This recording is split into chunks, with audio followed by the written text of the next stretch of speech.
Всім привіт, друзі! На зв'язку інтернет-магазин Автомір. Сьогодні в нас на відеогляді ось така велика LED-балка в металевому корпусі довжиною 105 см. Як ви можете побачити, працює вона білим світлом, також в неї є режим жовтого світла. Як ви можете побачити, балка досягає до кота, його дуже гарно видно, а також до автівок спереду, які стоять приблизно довжиною 60 метрів.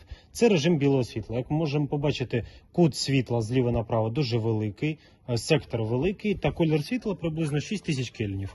І зараз ми перемкнемо цю балку на режим жовтого світла. Тобто дивіться.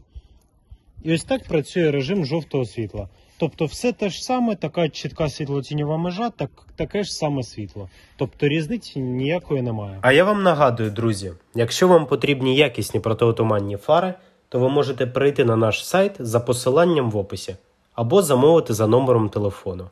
Дякуємо усім за перегляд.